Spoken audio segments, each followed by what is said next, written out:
Recording. Great, thank you. Hey, so welcome everyone. This is our very first virtual poster presentation. So we're really excited and we have a lineup of really amazing posters, students and faculty from across our faculty, which is really awesome. This session is co-hosted by Sigma, which is our Global Nursing Excellence Group, and also our Center for Transformative Nursing and Health Research. And I would like to introduce our four judges for today. Shauna Hook, give a little wave. Hi, everyone. Dr. Nancy Edgecombe. I don't know if you can sort of scroll down, we might be able to see some of these faces here. Is Nancy still here? Yeah. Yep, you are, perfect. And Dr. Lori Weeks. I'm going back up again. Great. And myself, Dr. Megan Aston. And Lori and I are on some of the posters, so we will not be marking those posters. So we've split them up to not have conflict. So it's great to have four judges with us today. So as I mentioned, we have 11 presenters, and each presenter will have 5 minutes to present their poster. We will not have a question and answer after each one, but we can stay afterwards if people would like to have a continuing dialogue for that. And just to let you know that we are recording the session. I would also like to introduce our research coordinator, Julie Berry, at the School of Nursing and also within our center. And as we go through, if I can just ask people to be on mute, just so we can ensure that we can hear the presenters as best we can. All right, so before we get started, just wondering if there was any questions.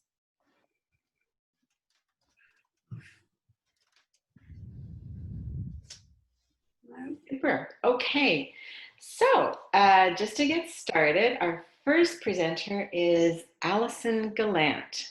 So I'll let you put the poster up, Julie, and let Allison put your camera on and just get ready and let us know when you're ready to begin. So if everyone could turn off their cameras apart from Allison, then I can scroll so we can make her be seen. Great, yes, cameras, and I will do that too. Oopsie. Where are you? Everybody's off. Hi, Allison. Hi. Hi. Hi. So here is your poster. Is that big enough? Can everyone see? Yes. So we'll turn it over to you, Allison, and whenever you're ready to start, just go ahead. Great. Thank you very much. So hi, everyone. I'm Allison, and I'm a first-year PhD in health student. And this project is from previous work I did as a research assistant when I was living in Scotland and working at the University of Strathclyde. And it's looking at barriers and enablers to flu vaccine uptake among adults with chronic respiratory conditions. So this is, I'll be presenting the qualitative work, but it is part of a bigger mixed methods project. And the study wrapped up in the spring just before COVID. So just as a note that the findings are kind of from the context of a more typical flu season. So the flu remains a significant threat to public health, and there are subpopulations who are particularly at risk, including those with chronic respiratory conditions, who are encouraged to vaccinate, as it is the most effective way to prevent catching the flu. However, fewer than half of these adults get vaccinated.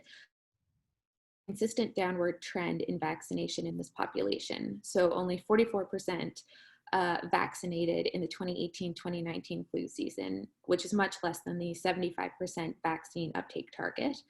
And I think these vaccination rates are actually quite similar to kind of the Canadian statistics that I've seen. So additionally, using theory in the design of interventions can help improve the effectiveness of the interventions that you've designed and implemented.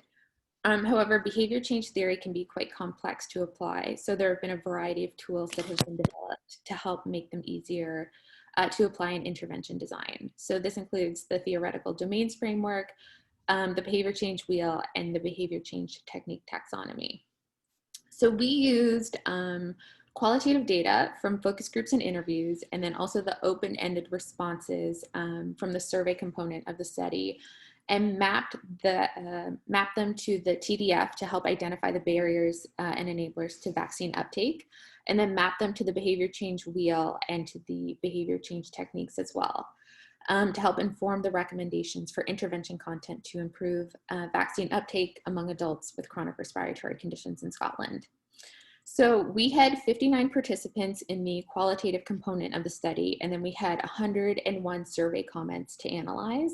So about a quarter of the survey respondents left a comment. And then about a quarter of the sample were non-vaccinators over the previous 5 years, 36% occasionally vaccinated, and 41% always vaccinated.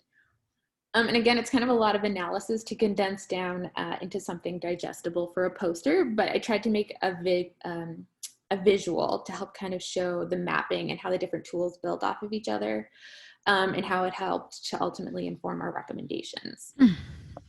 But the key barriers and enablers, perceived vaccine side effects was by far the most common barrier that we identified across the data. A sense of protection from the flu, especially having like an underlying lung condition, was a big factor which helped support vaccination.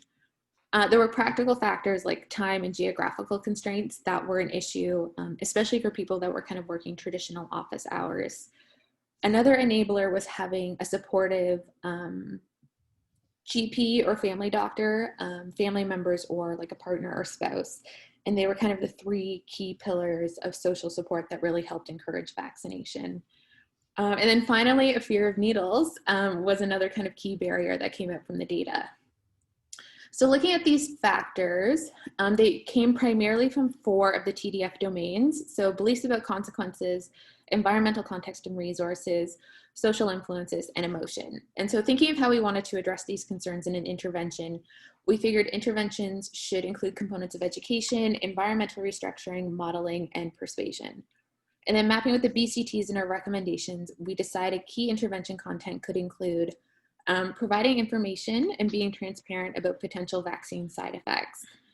And so this could be, you know, the common and kind of less severe things like, you know, kind of tenderness at the injection site through to the more kind of, you know, severe or rare side effects. We also recommended having more accessible vaccination options kind of outside of the traditional doctor's office. So we thought this could include, or, you know, take a few forms, including encouraging workplace to have on-site flu vaccination clinics, even like mobile clinics, and just kind of more kind of community-based options as well. And then our final recommendation was kind of something like a vaccine buddy system, which we thought could kind of help encourage people to go with their family or friends to vaccinate. And we thought that this could really help operationalize the social support that really seems to help encourage people to vaccinate, and really could help reduce some of the anxiety around people, you know, getting needles and having vaccines. And then, you know, you can get a few people to get vaccinated, you know, in one go. So hopefully, you know, a win-win situation. But just to wrap up, applying the behavior change tools allowed for the development of theory and evidence-informed recommendations to improve vaccine uptake. And our analysis showed the importance of designing and implementing multi-component interventions aimed at addressing the individual, social, and environmental barriers to flu vaccination, and that a broad range of strategies could be used. And that's it.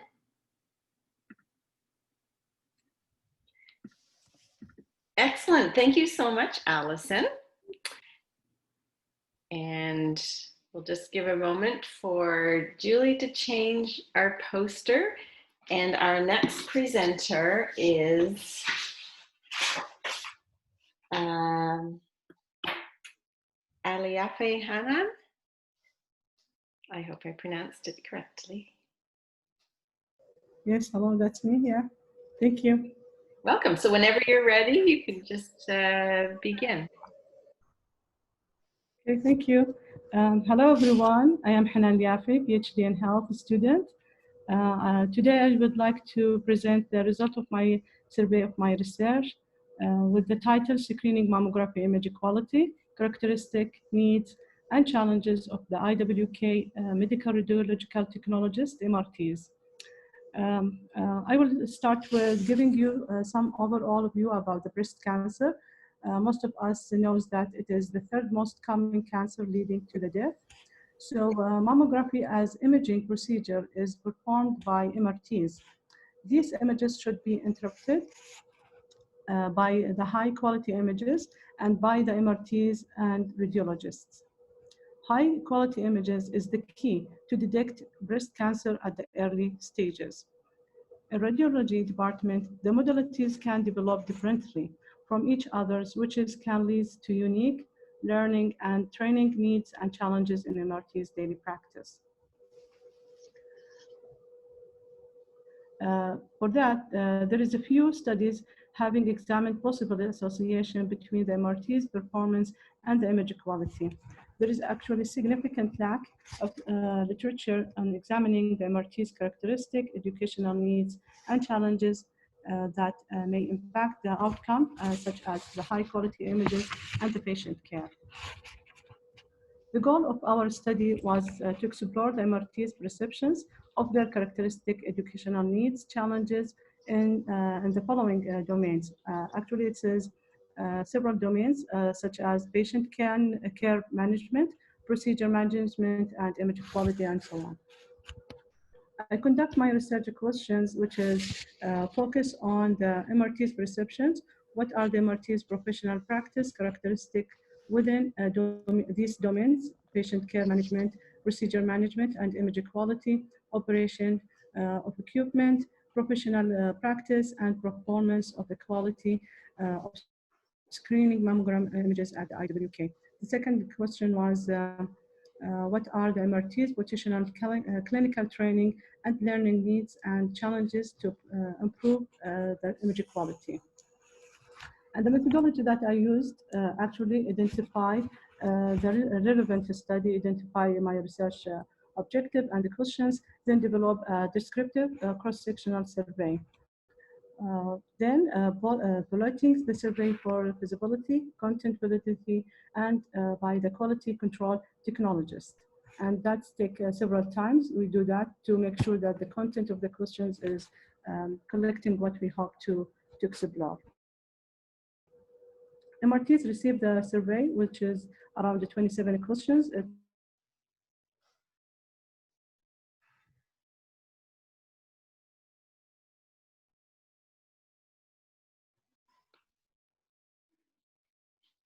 Oh, you're just frozen, Hanan, so we'll just wait a minute for you to come back.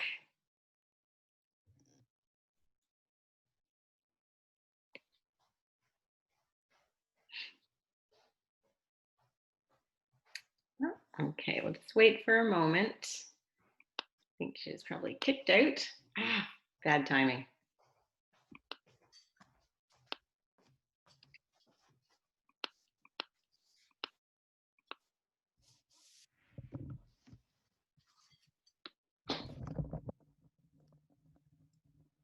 Okay, well, we can enjoy looking at the poster. We'll just wait for Hanan to come back. We'll give her a couple minutes. Ah, there you are. Welcome. Yeah, just take on. Okay, yeah, I think you were on the methodology. Can you hear me? Yes. Yeah. And the result now. I will start with the result. Sorry if you couldn't hear me. Yeah, you were just frozen. Hello? Yeah. Okay. So I will start with the key findings. Figure 1 shows the barriers to MRT's participation in any continuing professional development events. We can see here that booking down has the highest measurements of the mean score. It was between 4.6, then the lack of organizational support, then the time. In the second figure, we asked the MRTs about the common barriers to affect communication with patient in daily practice. Actually, we find the time restrictions means is the highest one, then the anxiety, then the physical ability. However, the literacy has the lowest mean score, that is around 2. In the figure 3, we asked the MRTs seeking feedback from colleagues in their daily practice. We find that MRTs scores, mean scores is 2.4, which is between the sometimes and often. Figure 4 shows that level of the agreement and disagreement for the statements that the MRTs find the mean score is high with the statement of reviewing barrier images support MRTs in their repeat and reject decision. And both of the statement actually having more training in image quality will reduce the repeat and reject incidence. Also, the reviewing barrier images support MRTs in their decision to make it better in the repeat and reject decision. Figure 5% of it shows the percent of the MRTs would like to learn about several topics as CPD. Actually, we find 100% of the MRTs choose the pathology, which shows that it's high recommended for them. Then we find that the positioning courses. And finally, we find that half of the MRTs choose both learning about artificial intelligence in mammography and several courses about accreditation, CRA, and MAFE. Figure 6 shows that MRTs answers about the open-ended, and actually I found that MRTs would like to express their thought, their needs in general, and we able to identify the MRTs characteristics such as MRTs rarely change exposure factors after the first images. Also, they are seek feedback from colleagues frequently. We learn more about MRT's challenges, such as patient schedule, time allotted. They feel that it's impact the communication between them and the patient. Stress patient impact the image quality. MRT's uncertain of repeating images is necessarily, and lack of the training for the new MRTs actually it's affect their daily practice. Hostile behavior in the patient, again, highly repeated in their answer. MRTs need are receiving positive feedback from the radiologist, better peer support. They are looking for attending more workshops and several topics, identify good enough image quality. So actually, this study explore and capture MRT's characteristics successfully, as well as the educational needs and challenges at the breast screening program. It will help inform decision makers about the new strategies for deliver professional body supports and CPD's courses. It will help MRTs to anticipate and manage their challenges regarding to both CPD, accredited requirement, and accreditation. It will fill the gap that it's found in the literature by identifying the MRT's characteristic and educational needs and the challenges. Thank you. Great. Thank you so much. Fantastic. Such an interesting topic and lots of findings. Our next presenter is Elaine Moody.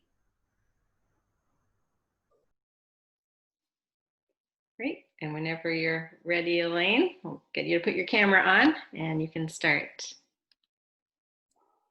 Just at the exact time my dog starts barking. Can you guys hear me? Yes. Everybody else is on mute. Okay. Great. My poster is really small. I knew this was going to happen. Sorry about that. But I'll walk you through it. And I'm going to set a timer for 5 minutes because I am sure to go over. So the poster is reporting on the preliminary findings from an environmental scan. It was a project funded through Dalhousie Faculty of Health. And it was conducted in a context where we know there's an aging population. We know that older adults make up a significant proportion of infants in hospitals. CIHI reported approximately 40% of acute care hospital stays are people over 65. And older people with, or people with dementia, not necessarily older people, are admitted more often than people without dementia. So there's large numbers, disproportional numbers of people with dementia in hospital. And there's been national, international, and provincial dementia strategies that suggest there needs to be a lot of work done to make healthcare settings, healthcare services more responsive to the needs of people with dementia, including acute care settings. So in that context, we explored the interventions to improve nursing care of people with dementia. Nurses play a pivotal role in caring for people with dementia at the bedside and beyond, and help prevent the negative outcomes that are associated with hospitalization, such as longer length of stay, mortality rates, morbidity, rates of delirium, etc. So was to identify literature that reports on nursing interventions to improve care of people with dementia in hospitals. So we undertook an environmental scan. An environmental scan is a type of literature review that tries to address a practice question and incorporates literature from published and unpublished sources. So in this context, our question was, what's being done in Canada to improve care of people with dementia in hospital? So we worked with a librarian and developed a search of both published and unpublished databases. The published came mostly from Medline, Embase, and Snell, and then the unpublished sources we looked at the health authorities across Canada. Inclusion criteria, Canadian, published since 2000. Acute care and related to nursing interventions for people with dementia. So we came up with 15 sources, and I'm sure there's no possibility of seeing that table to the right, but I'd be happy to share it with anyone who's interested, and hopefully we'll have some more dissemination of these findings as we progress through, but right now we have 15 sources that are being included, 9 published and 6 unpublished, mostly from BC in Ontario. We have one that was conducted in Nova Scotia. Robin Urquhart and Trish Bielski were two of the lead researchers on that one.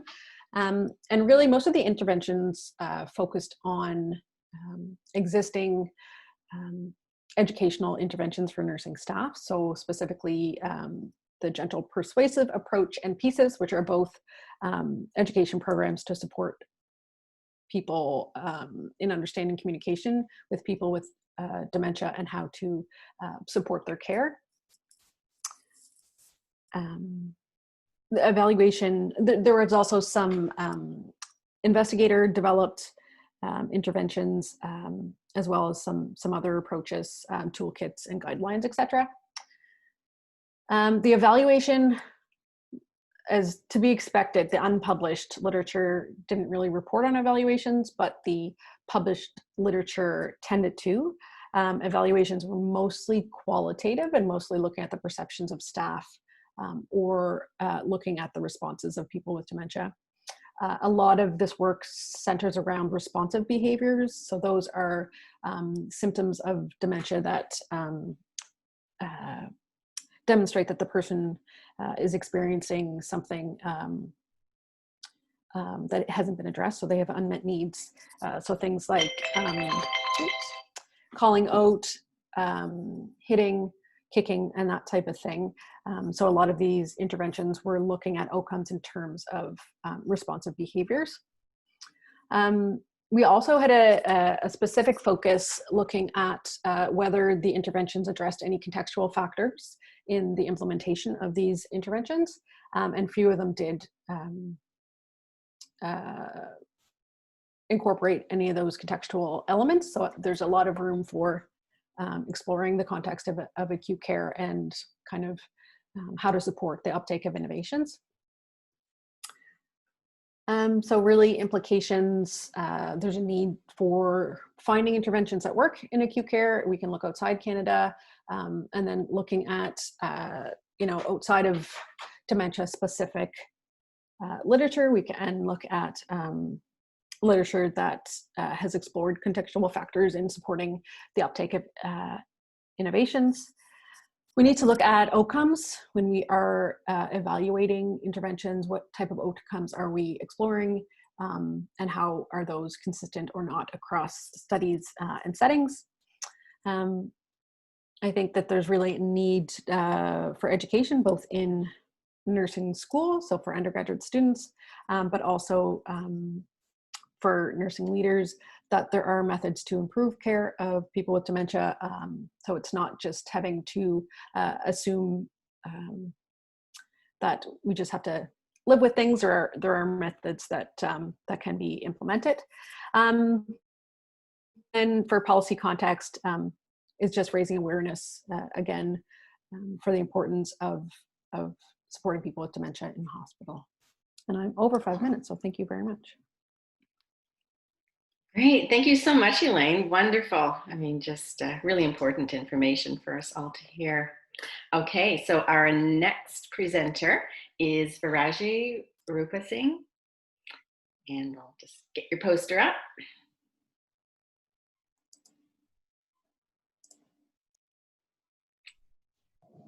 Great. So whenever you're ready to start, Viraji, go ahead.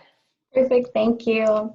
Hi everyone, my name is Viraji Rupasinghe and I am a third year undergraduate nursing student at Dalhousie. And the past year I've had the wonderful opportunity to be part of a systematic review on the responsive behaviors of older adults living in long-term care homes towards staff. And this presentation is going to focus on the qualitative component of this synthesis. So just to start, what are responsive behaviors? Responsive behaviors are actions of older adults living in long-term care facilities that can be disruptive and distressing to people in that surrounding environment. And some examples of responsive behaviors include verbal and physical aggression, inappropriate sexual conduct, and the resistance to care. So we've seen an increase of responsive behaviors over the years, and correspondingly, there's been an increase in research in responsive behaviors. But there's been a specific lack of information, of literature and knowledge on the responsive behaviors directed towards long-term care staff. What we do know is that when directed towards staff, responsive behaviors can lead to decreased satisfaction of work life, the high burnout and high job turnover of staff. It impacts the care provided to residents of long-term care and also their health and quality of life. So the aim of this systematic review is to synthesize empirical evidence on factors associated with responsive behaviors of older adults living in long-term care towards staff. So the protocol and the methods of this systematic review is informed by the Cochrane collaboration. To start off with, there was a single search with 12 databases, and we were looking for quantitative and qualitative studies, including gray literature. From this, articles were screened against the inclusion and exclusion criteria, and then data was extracted using modified extraction forms from Covidence. And then pairs of reviewers did an analysis for bias and validity using the Joanna Briggs Institute tools. So the theoretical framework guiding this research is the ecological model. And what this does is that it helps us understand the complexities of responsive behaviors. It helps us contextualize the interrelated and influencing variables of factors that are embedded into different levels. So within the preliminary results from the qualitative data, an example theme that was extracted is unmet needs. And this fits within the individual level in the ecological model. In this study, staff attributed unmet emotional needs from abandonment and feelings of embarrassment during personal care. And this resulted in aggressive behavior and the resistance to care. And then as we move forward into the interpersonal level, a theme that was extracted is knowing the resident and mutual involvement. And here, caregivers reflected the importance of respect, paying attention, and listening to residents. And a quote that I'd like to highlight from this study is, "We interpreted her way of acting as an intention of trying to involve us in her world." So this sort of encompasses the relationship aspect of the interpersonal level. And then lastly, the broadest level is community. And in this last study, we see examples of larger system issues. So the demands of managers and families, time constraints, understaffing, all of these contribute to a demanding nursing home environment, which almost is conducive for responsive behaviors towards staff. So under the discussion, you'll see sort of an illustrative demonstration of what we'd like to see, a in-depth, a comprehensive understanding of an interlay of factors. And this can help us go forward in the development and in the and evaluating solutions going forward. For me, as a student, as working as a CCA, and many of my classmates who work as CCAs, we feel as though our experiences of responsive behaviors are just part of the job. However, with this systematic review, it shows the value of the insights and experiences of staff, how, when, why responsive behaviors occur, our strategies and our responses to responsive behaviors, and our insight into the social and the institutional issues that are going on that affect all people within the long-term care facility. So this is why we need to have an understanding of the multiple interrelated associated factors for responsive behaviors. And so meaningful development and the interventions, as I mentioned before, we can use those to prevent and manage responsive behaviors experienced by long-term care staff. And that's all. Thank you so much, Raji. I mean, Thank you. what a wonderful example of a systematic review and potential outcomes and impact. So thank you so much. And our next presenter, I'm going to bring the poster up, Julie, is Jackie Toner. So there's Jackie. So we'll just turn it over to you whenever you're ready to begin.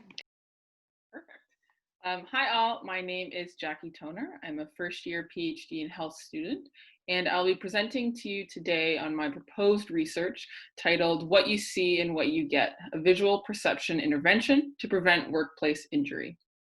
From erecting skyscrapers from the ground up to working on highways, building the infrastructure we will drive on for years to come, it may come as no surprise to you that construction is one of the most dangerous industries here in Canada.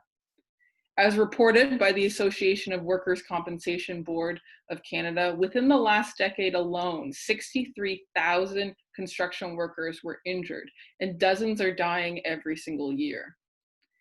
Currently, 42% of all construction-based injuries are associated with poor hazard recognition.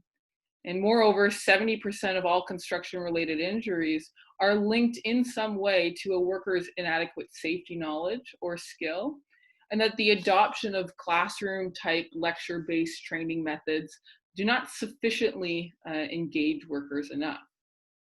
But more recently, the Campbell Institute National Safety Council in the United States found that visual perception training through the identification of hazards could ultimately prevent these serious injuries or even worse, the death of a worker on site. So the concept of visual perception commonly refers to the study of art and design through the 5 essential components: line, shape, color, texture, and space, as shown in figure 1. Therefore, kind of the purpose of my research is to develop and evaluate a visual perception training intervention for construction-related hazard recognitions. While there has been previous research investigating hazard identification in construction, there remains a gap in the literature of a proper investigation method for teaching, evaluating, and exploring this process of visual perception for hazard recognition. So this study will start in kind of 3 phases. Firstly, with the development of visual perception training based off of the curriculum of the National Safety Council, as well as community leaders in art and design. And the training will involve interactive sessions and be implemented to an experimental group of construction-related workers of approximately 40 individuals. Followed by this training, moving into the second phase, both the experimental group receiving the training and a controlled group of another 40 or so workers will participate in an evaluation of their hazard recognition skills that will involve participants having to identify where hazards are present in pictures shown of a construction-related job site.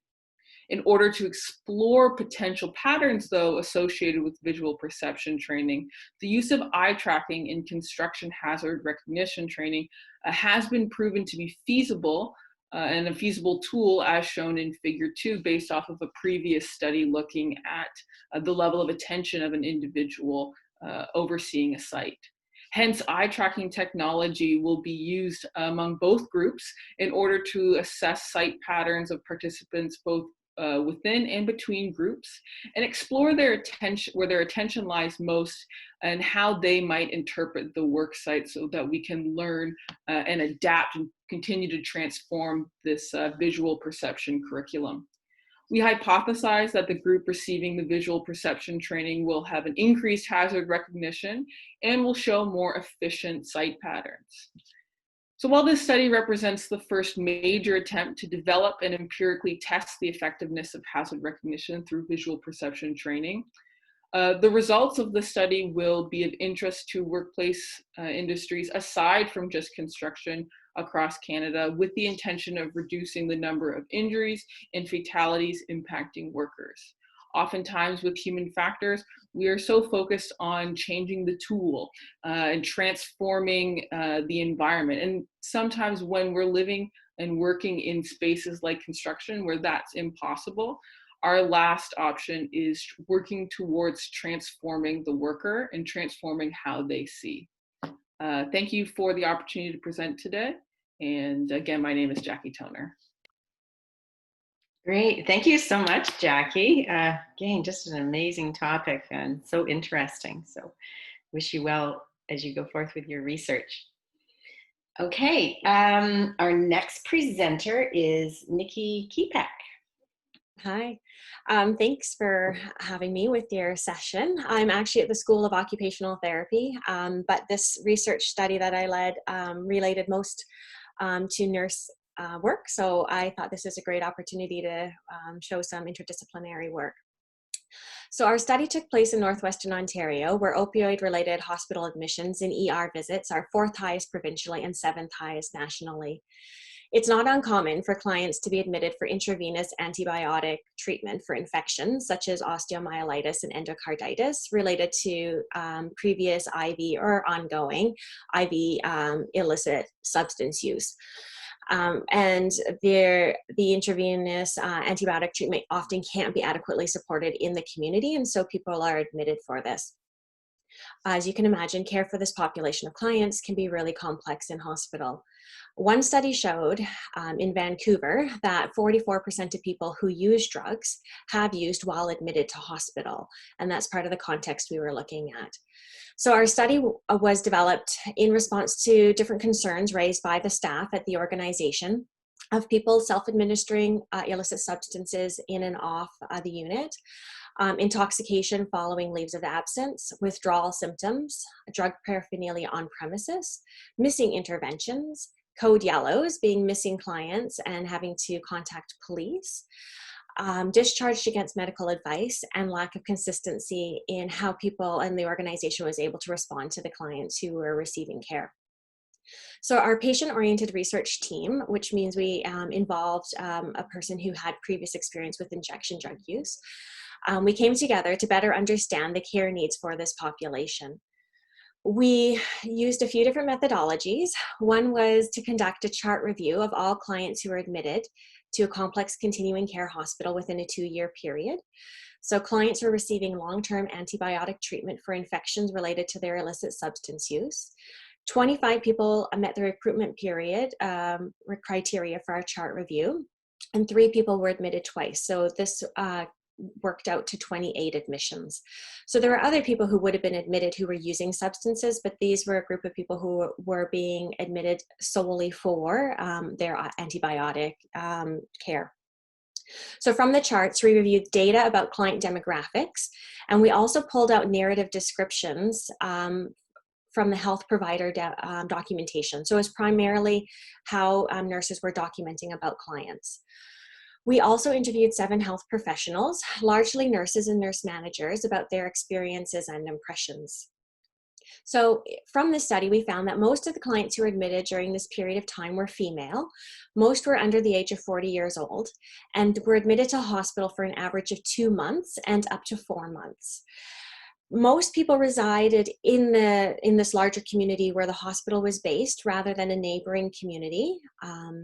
And most people were receiving long-term income assistance. One of the key findings that came out of the chart review was more than half, so 13 of the clients discharged against medical advice. So we'll talk a little bit more about that. Based on our review of the narrative data in documentation and interviews with health providers, we found 5 themes. One was client autonomy. So health providers feel obviously very responsible for their clients' welfare, and client autonomy to carry on responsibilities like taking care of their kids or family members, taking care, being engaged in their personal relationships and taking care of their homes was really restricted. So one nurse during an interview I think it was a nurse, said clients are now being dictated to and being told what they can and can't do. It's a huge issue for them. That whole control is gone from them. We've got people telling them when they're going to eat, when they're going to get their medications, and when they have to get ready in the morning. The second theme was professional liability. In an off-unit, unsupervised client elicits personal safety fears. So in this region, it could be -40 on some days. So there are really concerns that if people are off-unit, they might be at risk for harm. Illicit substance use can also interact unpredictably with prescribed medications. So staff are constantly monitoring the client activity and being really vigilant about the potential that they may have used substances. There's concern for other inpatients and other healthcare providers, particularly in relation to dirty needles, client intoxication, security of personal belongings, and safety related to people who are visiting. One interviewee noted, "I think there's not a lot of trust, usually going back and forth," which is understandable. A third theme was rule adherence. So clients are expected to follow rules once they're admitted to hospital, which was described as fulfilling a bargain. This means being readily available for their medication administration, conforming to hospital routines such as meal times and sleep patterns, consenting to medical procedures like urine screens, and informing staff of their constant whereabouts, abstaining from non-medical or non-prescribed substance use, and then complying with prescribed substance use. But clients who chose to use substances, they did so regardless of whether or not it was allowed. And one chart note read, "The writer stated that patients might need to do a urine sample drug screen tomorrow." And the patient stated, "That's okay, it's gonna come back dirty. It will always come back positive." The fourth theme was enforcement. So clients are restricted from basic human rights of self-determination and community mobility. If not provided leave of absence, then they're restricted from visiting friends and family, caring for their kids, their family, their pets, and underdoing daily activities like paying their bills. So this can be experienced as restrictive, punitive, and reminiscent of imprisonment, which some of the clients will have experienced. And one client was noted to have said, "It's easier to get out of jail than it is out of here." So you can imagine that alongside this is a lot of experience of burnout, hopelessness, and hopelessness amongst staff. So staff acknowledge that there seem to be inadequate resources to address social determinants of health that are underlying the substance use. One health professional said in an interview, "I think it just seems pointless sometimes because all we do is fix the infection. It doesn't seem like we address anything else, any of the social factors. It seems like emptying a bathtub with a teaspoon, knowing that the water is still running." So we present the following interpretations. One is there are high rates of discharge against medical advice, which can indicate dissonance in the therapeutic relationship. And we see that reflected in the themes. As caring as the health providers are, this can be a really hard situation when clients aren't able to live their daily lives the way they'd like. Healthcare providers face tensions between the ethical principles of beneficence and non-maleficence and this duty to respect client autonomy and rights to self-determination. So the primary goal is to do good and to not do harm. And how do you do that with respecting autonomy? Clients lose a lot of power and autonomy. And so we wonder if some things that are seen as non-compliant actions, such as signing out for an LOA, even though they don't have privileges, refusing to have vitals done, refusing to get up, refusing medications, demanding medications, refusing urine screens. Some people remove their own PICC lines. They started and disconnected their own IV antibiotics. We're wondering if that's more of a client's attempting to reclaim power and autonomy in a situation where they've had so little. Especially when we remember that people are admitted kind of from this 2 to 4 months at a time in their life when they would have a lot going on. During admissions, client substance use is actually, by all appearances, a fraction of what it was previously. And instead of recognizing these successes, clients are penalized for not maintaining complete abstinence. So we wonder if there's a missed opportunity here where admitted clients are not provided addictions counseling in this setting. And there are days long of experiencing of confinement and unstructured time. We suggest that hospitals consider strategies to more effectively support clients who actively use substances. So we recommend that substance use addiction services be integrated into all inpatient practice areas where people may be using illicit substances. And we also recommend that those effective harm reduction options that are available in the community also be provided for people who are admitted to hospital. Canada has an international reputation for enacting harm reduction, but it's predominantly not reflected within the hospital walls. So we recognize that healthcare providers have legitimate concerns about managing professional liability and mitigating client risk for harm.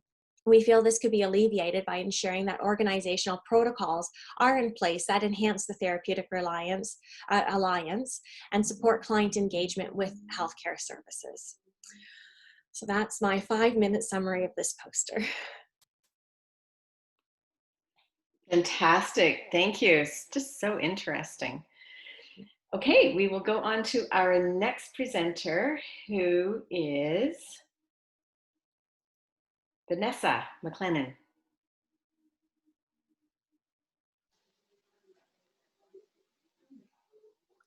Hi everyone, my name is Vanessa McLennan. Great. Are you able to hear and see me? Yes, we can see Okay. you, we can hear you. So whenever you're ready, feel free to start. Awesome. Thank you. Again, hi everyone. My name is Vanessa McLennan. I'm one of the research assistants helping with the scoping review, and I'll be presenting our poster today, along with the other research assistant, Chelsea States, and principal investigator, PhD candidate, Keisha Jeffries, as well as the other authors that are listed there. So this scoping review will look at African Canadian nurses in the nursing profession in Canada. So firstly, a little bit of background. Canada is a country with 36 million people. It is diverse, multicultural, and prides itself on being a world leader in inclusivity with approximately 1.2 million people of African descent. Canada has a global responsibility in addressing the United Nations International Declaration for People of African Descent. However, pervasive racism has resulted in pervasive multi-sectoral human rights violations against African Canadians. Evidence suggests that African Canadians experience various forms and degrees of racism in nursing. For example, African Canadians were prevented from entering nursing until the 1940s and continue to be underrepresented in the nursing workforce. African Canadian nurses encounter racism from patients, colleagues, as well as systemic racism through hiring, promotion, and underrepresentation in leadership roles. The purpose of this scoping review is to map and synthesize the existing evidence regarding African Canadian nurses. So questions that are guiding this scoping review are: 1, what evidence exists regarding African Canadian nurses in the nursing profession in Canada? 2, how have African Canadian nurses been represented in the literature? 3, how may the existing evidence inform knowledge gaps and priorities for future research? So this scoping review utilizes the Joanna Briggs Institute, JBI methodology. JBI methodology is a unique approach that considers evidence-based healthcare as decision-making, that considers the feasibility, appropriateness, meaningfulness, and effectiveness of healthcare practices. And gray literature and ancestry searching are to be underway soon. We're still currently in the extraction phase of this scoping review. A method search strategy was completed with library scientist Melissa Helwig. Title and abstract screenings of 321 sources was completed by myself and the other research assistant, Chelsea States. And there are 42 articles to extract, but that number could increase as we continue into the extraction phase. So the inclusion criteria for this scoping review is: 1, African Canadian nurses who identify as Black or as being of African descent. 2, all nursing practice levels, including LPN, RN, and APN, advanced practice nurse. And 3, all study types, including qualitative, quantitative, and mixed methods. And 4, gray literature, including dissertations. And so consequently, sources were excluded if the healthcare profession was not specific to nursing, or if the sample population did not identify as Black or of African Canadian descent. And so conclusively, this scoping review will address an important knowledge gap by synthesizing evidence regarding African Canadian nurses. Their findings will inform all aspects of nursing practice, including clinical care, education, research, administration, and policy. Additionally, this review will inform strategies to better understand and address issues related to recruitment, retention, and representation of African Canadian nurses in the nursing profession. And yeah, that's everything I have for our poster. Thank you for your time. Great. Oh, fantastic. Really, really important piece of research and review. And I know the protocol is already published, so really looking forward to the next publication. Great. Thank you so much for your presentation. And our next presenter is Justine Dole. Hi, everyone. Can you hear me? Yes, we can hear you and see you. So whenever you're ready. Okay, perfect. Thank you so much for having me. So today I'm presenting on some preliminary evaluations of the feasibility of remote recruitment for essential coaching for every mother during COVID. So for those of you who are unfamiliar, Essential Coaching for Every Mother is a postpartum text message program that I developed as part of my dissertation. It sends moms daily messages for the first 6 weeks after they deliver around caring for their babies and themselves. And so the initial plan was to launch a randomized controlled trial in June when I came back from my maternity leave, but COVID was happening, so we decided to shift our approach and do a pre-post intervention study to explore how we can recruit during COVID, and we feel that this will be helpful to other potentially health research programs that have shifted the recruitment methods. So we were really unsure about how we would be able to recruit for this program and what would be the most successful approach. So we decided to do the study to describe the remote recruitment processes to recruit pregnant and postpartum women to this pre-post intervention study for Essential Coaching for Every Mother. So we used three primary recruitment methods. We used social media ads, particularly on Facebook, study posters provided in the IWK and the family newborn unit, as well as the perinatal clinic, as well as media outreach, which included newspaper articles and nighttime news interviews.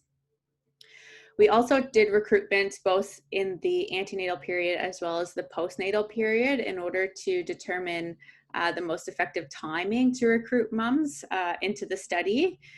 And so first-time moms who had delivered at the IWK were eligible to participate. And screening occurred completely remotely via text messages with moms initiating contact. So in terms of the results, we opened recruitment on July 15th and closed it on September 19th. We initially aimed to recruit 75 moms over 3 months, but we ended up reaching our target of 75 moms within 50 days. We kept the survey open just a little bit longer to ensure we had enough participants complete both the baseline and the follow-up survey because we anticipated a loss to follow-up. So we kept the study open for 16 days, which we enrolled 88 participants. In terms of the most effective recruitment method, there was quite a range of how moms said that they found out about the study. So 28% said they heard about it through family and friends. 13% through the study posters, 17% on news media, and about 25% or so via Facebook, and that's broken down into both Facebook groups and Facebook advertisements, so paid advertisements. And then a few found out about it through Marketplace, Facebook Marketplace, and other sources. So I'm just gonna next walk through the enrollment flow. So we had 200 people contact us initially. So what that means is they sent either pregnant or delivered to the study number, which filtered them into the appropriate flow. So I'm going to talk first about the antenatal recruitment. So we had 140 moms initiate contact, and of that, 88 were interested. And of that, 58 were eligible. So we're following the light purple flow, if you can see. The numbers are hard to see, but we're following the light purple flow. And then from the antenatal, we had 53 participants enroll, and of that, 36 received full messages, 17 received partial messages, and they missed about 6 messages, which is just a few days. And then looking at the postnatal recruitment, so on your right side of your screen, we had 60 moms contact us, of which 58 were interested and 38 eligible. And then we had 35 enrolled postnatally, and of this, only 6 received full messages and the rest receiving just partial messages, with an average of about 14 messages missed upon enrollment. So just in terms of the highlight of what this all means, about 70% of recruitment was antenatal recruitment. All moms who initiated contact in the antenatal period who were eligible and interested did enroll in the study. So we had no loss from antenatal interest into enrollment of the study. 65% of interested participants were eligible in both recruitments timing, so antenatal as well as postnatal. And 68% of participants were recruited, who were recruited antenatally received the full messages, compared to only 17% of participants who were recruited postnatally. So basically, just in conclusion, we found that remote recruitment was a feasible way to recruit for essential coaching for every mother. We found that moms who were recruited antenatally resulted in enrolling earlier and receiving more study messages. And word of mouth and media outreach were particularly successful, followed by Facebook advertisements. Thank you. Great. Thank you so much, Justine. Interesting to hear the process of research. And our next presenter is Danielle Shin.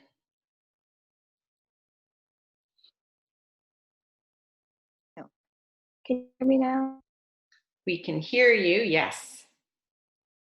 Okay. And we can see you. Perfect. All right.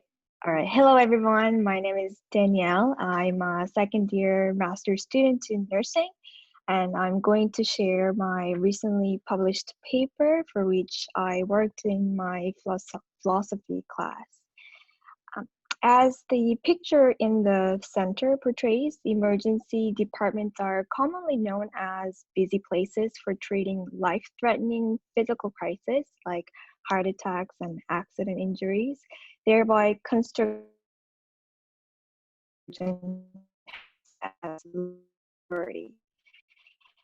This negatively who present with mental health care needs like suicidal ideation, because these patients are often labeled as non-acute or non-medical. So even though the emergency department is one of the critical places for suicide prevention, due to the ways in which emergency nursing has been socially and institutionally constructed through certain beliefs and values and practice, marginalize these patients who present with suicidal ideation in the emergency department or the ED. So we conducted a theoretical analysis using a Foucauldian post-structuralist framework to take a closer look at this problem and to deconstruct the beliefs, values, and practice related to suicide prevention in the ED. So Foucauldian lens examines the use of language and how knowledge and realities are socially and institutionally constructed. We first identified, published the literature on the topics of emergency nursing and suicide prevention. Then we critiqued the social and institutional constructions of emergency nursing and examined conflicting discourses. In the interest of time, I will share one discussion point. In the published literature, it was found that emergency nursing was predominantly focused on treating life-threatening physical illnesses, narrowing nursing practice to be measurable, task-oriented, algorithm-based, and time-sensitive.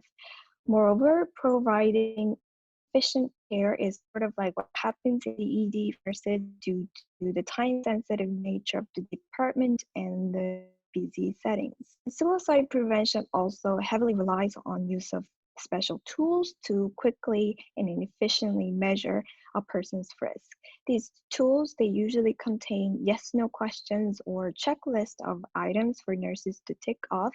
They are useful for busy nurses, but the sole reliance on these tools can fail to humanize patients.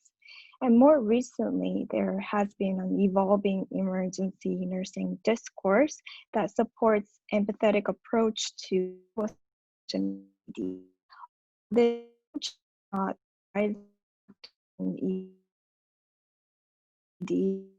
suggests that emergency nurses need to create an emotionally safe place for patients so patients don't feel judged when they are communicating their mental health needs in the ED. So this may require nurses to spend extra time with their patients to build that therapeutic rapport and to build some trust. These are two conflicting nursing care discourses around suicide prevention in the published literature: the efficient care rooted in biomedical model versus the empathetic care from a more whole care of approach. And in previous studies with nurses, it was found that emergency nurses prioritize physical care over the psychological care because psychological care was often perceived to be time-consuming for emergency nurses. So even when nurses find the need to build therapeutic rapport to patients, they may feel pressure to spend less time because spending extra time can achieve efficiency of care in the emergency settings. Nevertheless, when analyzing this situation with Foucauldian concept of power relations, we recognize that nurses are in the position to work through this conflict. Nurses can make a choice either to continue to practice efficient care or challenge it and practice empathetic care and also find the balance between the two. So in conclusion, moments of conflict like the example that I provided highlight a possible opportunity for nurses to bring change to suicide prevention in the emergency department. Thank you for your attention. And if you have any questions, you can send me emails. Great. Thank you so much, Danielle. Yeah, wonderful topic and presentation. Our next presenter is Brianna Richardson. Hi, everyone. All right, you can hear and see me, I Yes. take it? Yeah, okay, perfect. Awesome. So I'll just dive right in here. So thanks to everyone for joining today. I'm Brianna Richardson, and I'm a PhD candidate with the School of Nursing here. I'm very pleased to present the preliminary results from our study that's titled Atlantic Canadian Mothers, Knowledge and Use of Infant Pain Management, on behalf of our great research team that's listed at the top of this poster. So to jump right in and to the background, after birth, all babies require needle-related procedures to maintain their health in early life.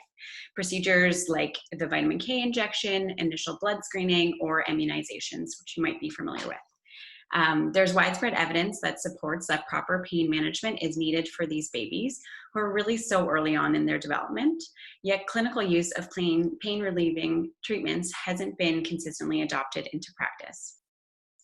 Research has shown that parents can provide effective pain relief for their newborns during procedures such as breastfeeding or providing skin-to-skin contact, but often parents don't even know their own capacity in pain management, and when they are educated on the topic, parents recognize that their participation in pain care is important and they want information on all aspects of infant pain. While there has been evaluations of newborn pain management knowledge and use across Canada, primarily in Ontario, there has not yet been a focused in-depth assessment targeting parents in the maritime provinces of Atlantic Canada. Therefore, the aim of this study was to understand the current knowledge base and use of infant pain management of postpartum mothers in Atlantic Canada, specifically looking at Nova Scotia, New Brunswick, and Prince Edward Island. To touch on the methods there, in fall 2019, we addressed this aim through an online survey. And this was actually part of a larger study that explored mothers' overall experience during the 6-month period after birth, considering other aspects such as postpartum anxiety, depression, and social support, to name a few. The survey included a 10-item true or false questionnaire about pain management and additional questions about pain management use. And this was compiled these items, from 3 original standardized measurements that were developed and validated by other Canadian researchers. Descriptive and frequency statistics, were calculated to express the study findings, as well as sub-analyses using ANOVA and t-tests that compared parents or mothers, total knowledge scores from the true-false questions, and compared this by province, newborn age, and then parity, so whether they were a first-time mother or had other children. And then a p-value of 0.05 was considered significant for all comparative analyses. Mothers could participate in the survey if they were at least 18 years old, if they had an infant that was less than 6 months of age at the time of the survey, and were from one of the maritime provinces. So we were very pleased to receive 577 complete responses to the infant pain management section of the survey.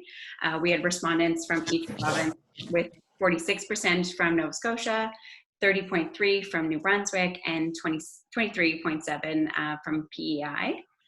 And just to briefly describe the participant demographics, 98% were white, 84% said that they were married or common law, 39% had a university degree, and 27% had a college diploma. 98% had given birth in hospital and received care from either an obstetrician or a family physician.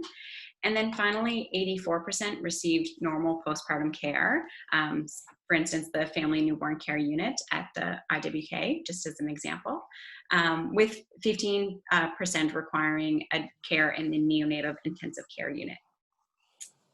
Looking to the evaluation on knowledge related to infant pain management, mothers received an average score of 6.58 correct responses from the true-false questionnaire. So each item within the questionnaire did vary in correct responses. The item with the most accurately responses was that breastfeeding could reduce pain. And the item with one of the lowest accurate responses was related to giving sucrose for pain relief.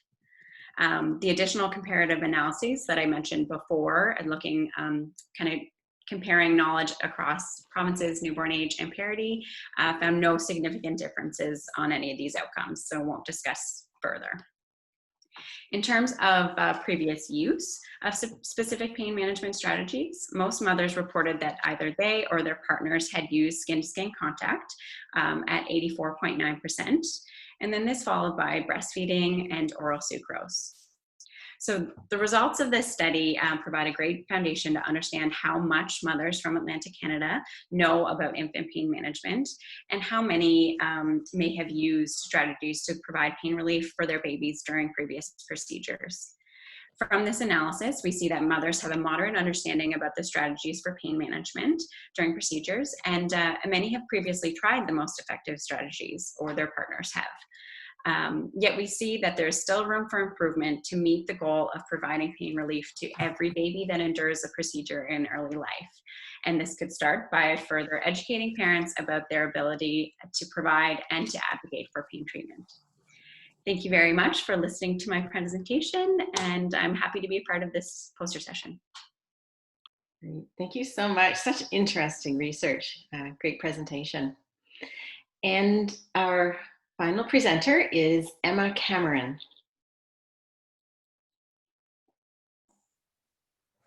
Hi, everyone. You able to see and hear me, hopefully? Yes, we can see and hear you. Yeah. Okay, great.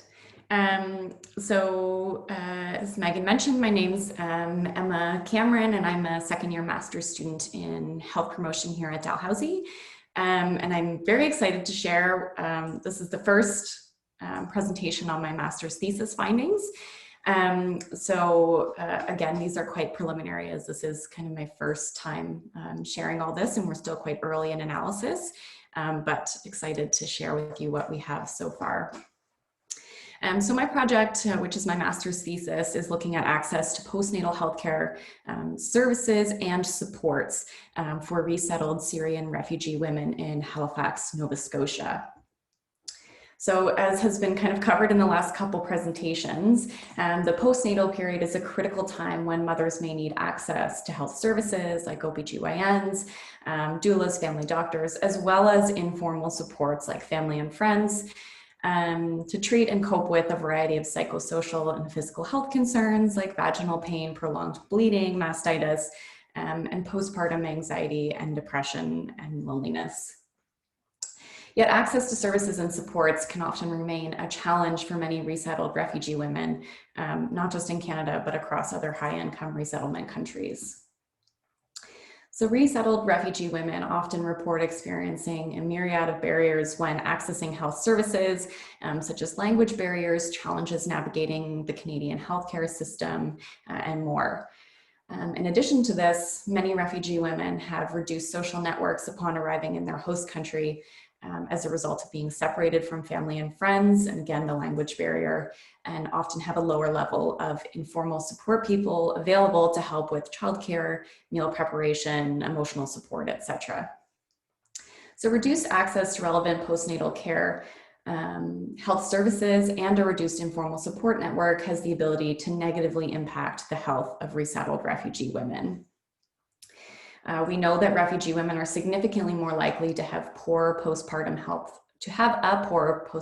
status, and a greater number of unmet physical and mental health concerns when compared to Canadian-born women. They're also less likely to use healthcare services and rate community services unfavorably, and are more likely to miss scheduled appointments during that postnatal period. So even after all of this, there is still a limited body of research that's been done to understand the lived experiences of resettled Syrian refugee women in Nova Scotia when both accessing healthcare services and navigating the use of informal supports. So with that in mind, the purpose of this study was to understand Syrian refugee women's experiences of accessing both formal maternal health services and those informal supports during the postnatal period. So we implemented a qualitative study using modified grounded theory methods, and our inclusion criteria was that women must have been at least 6 weeks postpartum and have had a baby within the last 5 years, have come to Canada as a refugee from Syria and live in the HRM, Recruitment was primarily done through community stakeholders, and all of our materials were provided in Arabic. And most of our recruitment did also happen through word of mouth, through social media as well. So in total, we had 11 women participate in voluntary one-on-one phone interviews, and these interviews were conducted by myself, but were aided by an Arabic interpreter. And this was approved by the Dalhousie REB. So again, as I already mentioned, these are just some very preliminary findings. They are by no means a complete list of what we found, but I just kind of picked out some of the more salient themes to talk about. So the first and really the most profound barrier was communication challenges. So all of our participants spoke Arabic as their first language, and upon arriving to Canada had a very limited English language proficiency. And for the first year or two, most participants said that they were pretty much completely dependent on Arabic speaking interpreters or friends and older children who might be able to translate from Arabic to English. Women spoke about feeling uncomfortable though when using interpreters because they had to convey sensitive medical information, and they were particularly uncomfortable if the interpreter was male. They also didn't always feel comfortable sharing information in front of their kids if that was who was acting as their interpreter.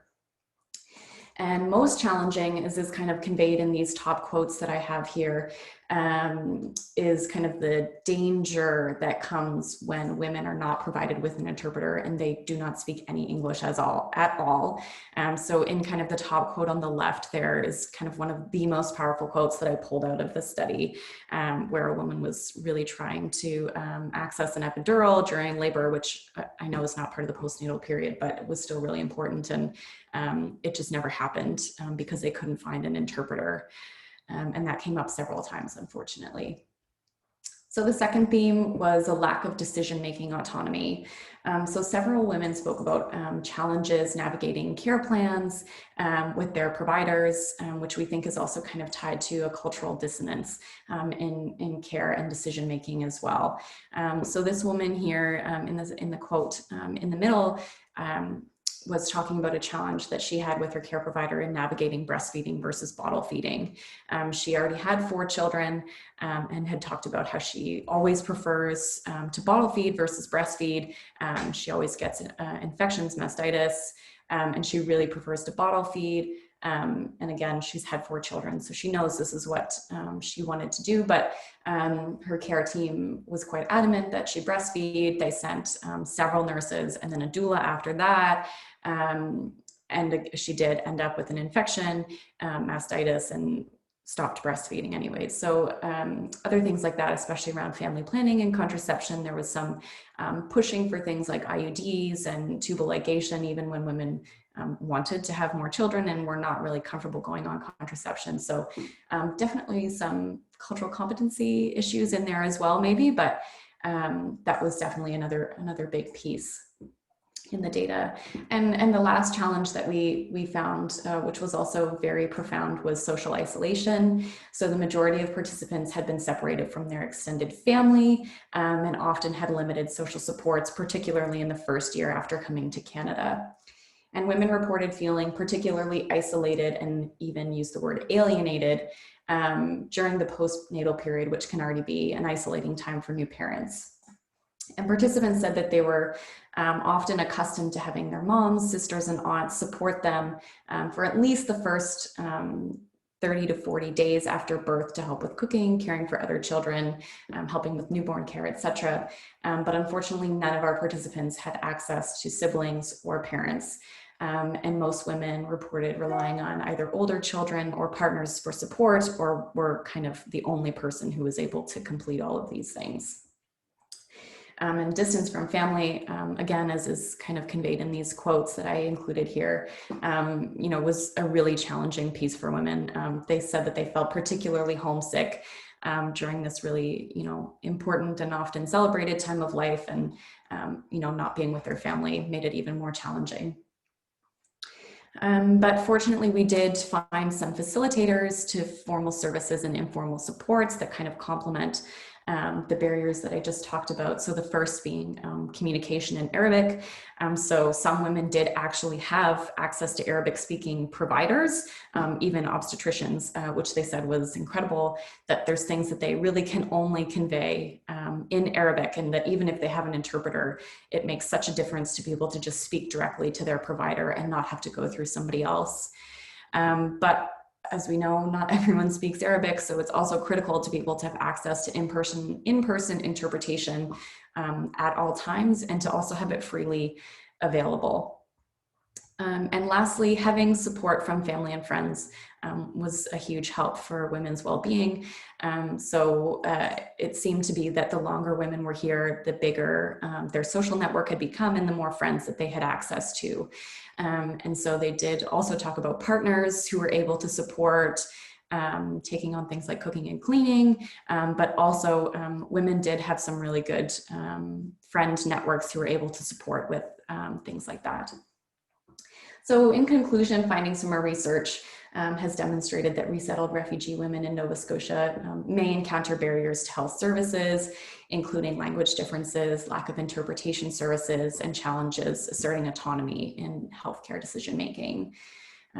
They had also commonly been separated from family and friends through the resettlement journey to Canada, which often resulted in additional stress, loneliness, and isolation. But there are facilitators that exist, such as female Arabic-speaking interpreters, Arabic and Muslim care providers, and the presence of social support. And all of those improved access to healthcare and the mental health and well-being of women. This is the first study that we're aware of that has been conducted in the Atlantic provinces to examine the lived experiences of Syrian refugee women during the postnatal period.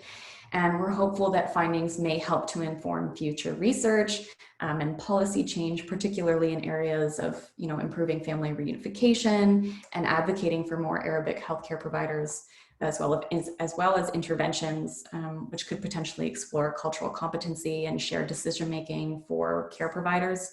And we hope that all of this will ultimately improve access to services and supports to assist new mothers in Canada. Thank you very much. And I do have references available if anyone's interested.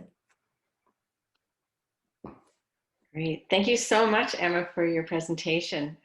Really exciting topic for sure. Julie, I'm just wondering if we could take down the posters, and if everyone would like to turn on their cameras, just so we can do a final meet and greet. Just want to say really appreciate all of our presenters, and just what an amazing session, really.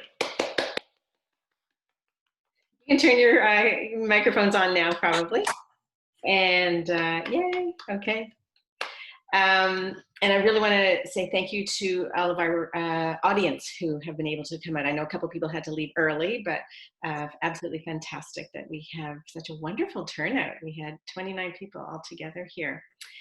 So our center, and I know Sigma, we're all about connections and meeting and greeting. So I'm going to stop speaking, and if anyone would like to say anything or ask any of our participants a question, I mean, just so much information. I mean, the research and systematic reviews and everything that's going on is quite incredible. So, all right, I'll turn it over to anybody who would say anything.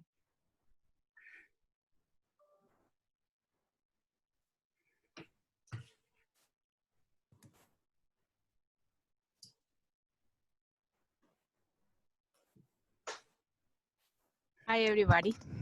My name is Yvonne, and I just want to thank everybody for the interesting information that was presented. I am a first-year master's student, and I have never seen this activity before, so I decided to join the group and learn a little bit about what is the activity like. And yeah, the objective for me was to learn about the way how that is done, and I appreciate everybody for what they have done, and I learned a lot today. Thank you. Thank you. Yes, it was our first time doing it, so awesome, Joan. Thank you, Yvonne.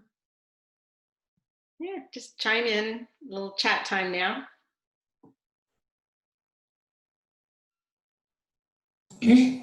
Hi, Sherry. I was just wondering how the presenters felt. Did you guys feel that this was a helpful venue to be able to present your ideas and format using posters?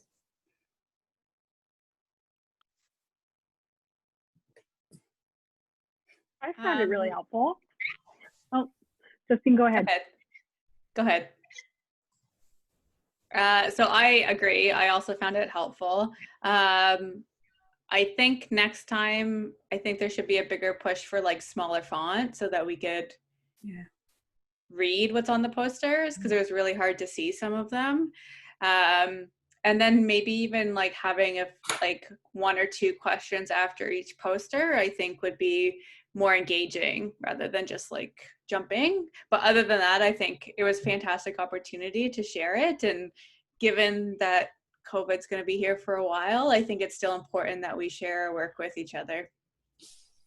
Yes, thank you for being the pioneers. And yeah, we'll definitely take that. Questions after each, I think, would be a really good idea. And we will take into consideration the font. And yeah, what does it look like when we're doing it virtually on our little computers? Yeah, it's hard to know without doing it, for sure. By show of hands, how many of you have presented posters at conferences before? Okay.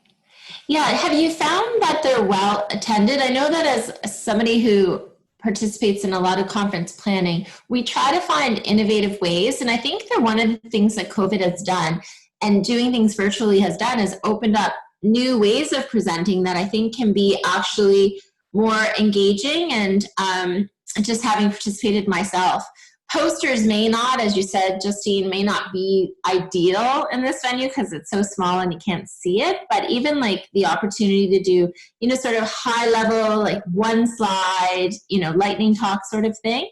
So, because, you know, like you said, this is going to be here for a while. So I just wondered your experience in context of what you would, how it would normally feel if you were at if you were presenting posters at a conference.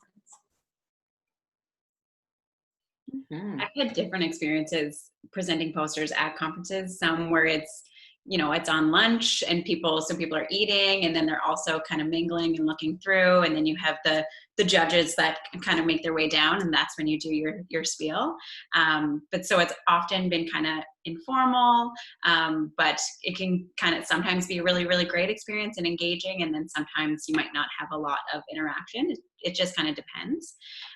So this was kind of a great format for one, to just get to reintroduce to what's happening at the school. There was a lot of presentations that I didn't know were happening, or research that is ongoing that I wasn't aware of. So it was nice to, you know, everybody had their dedicated 5 minutes and we got to kind of sit and listen. To have some more discussion about it through questions would be great too, because it's all such amazing work. But I definitely did like this format. Yeah, great feedback. And as we go forward, I mean, we don't just have to have once a year poster presentations, but if you have other ideas, I know you've come up with 2 amazing ideas already. So absolutely love to hear that, because we can make these things happen. Yeah, I think just building on that, I think the challenge with doing like a PowerPoint presentation is that they get quite long, and like 5 minutes is like not long enough for like a normal presentation. Whether there's a way that you could like have a poster but then zoom in on certain sections as you're talking about it to really like highlight, like whether it's just like a screenshot of your poster and it just like clicks onto it. There could be different ways to do that where you could focus a little bit more and maybe see in more detail, something like that. Having just participated in a conference last week where we submitted our lightning talks and we had to make them 10 minutes or less, and they were voiced over. And then when you join the live event, you just ask questions, but people are given 1 minute over. It's just a really good skill set for you guys to learn, because I agree. I mean, I think we have to start doing things differently. And I think that posters maybe were useful, are useful in some senses, but I think that we have to be a little bit creative going forward in the future about how we can convey the key messages of our findings. And actually, you know, why do you do a poster? do a poster to share your findings. You know, there's lots of innovative ways that we can do that. We also do it to generate questions from others. So yeah, I was just really impressed with this experience I had last week. And it was 10 minutes. It was less than 10 minutes. And, you know, even students, I don't know, I've had the opportunity to use Pechacuchas in classroom presentations, but I think that that's also useful. That's a 7-minute, 6-minute and 40-second presentation. So we don't have to be so long-winded. Yeah. As I talk your ears off. Great. Yeah. Thoughts from anyone else on this topic? Or I just wanted to say that I really appreciated the presentation on Syrian refugee women and their experiences in our healthcare system. I work in pediatric diabetes, and I've had a few moms that were here completely alone with a child that's just newly diagnosed with type 1 diabetes, and there's a lot you know, going on. It's a very stressful time, and so yeah, it gave me a few extra insights and things to think. So thank you. Emma.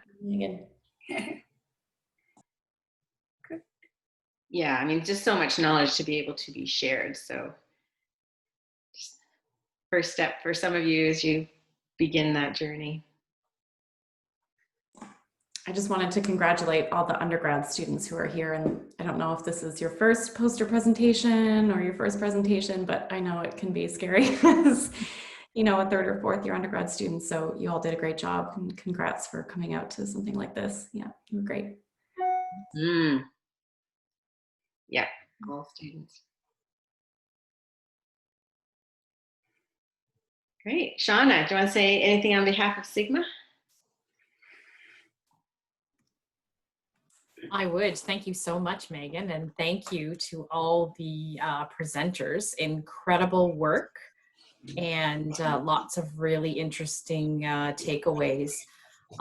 For someone who primarily teaches in the undergraduate program, I would also echo the comments made to congratulate all of those you know, studying at the undergraduate level for their presentations. They were excellent.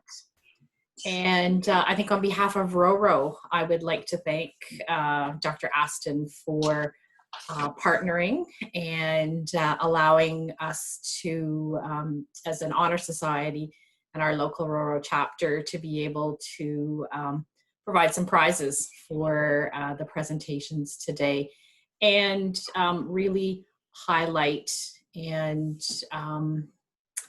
provide you know, information to specifically nurses on the opportunities that the Honor Society and Sigma Theta Tau can actually offer as you continue your education, and then of course as you move out into practice. So certainly I do have to put a little bit of an advertisement out there. So those of you that you know, have not heard of Sigma, please do reach out. You can find the information on the School of Nursing website on the local chapter, as well as at sigma.ca or .com, sorry, in where international headquarters are down in the States. And I'm certainly happy to provide my email address if anyone's specifically interested in you know, even joining the local chapter. And that's it. Thank you, Megan. Great, great, you know, fantastic partnership. And as we know, Sigma is global organization, and we have our center here attached to the School of Nursing. So really exciting.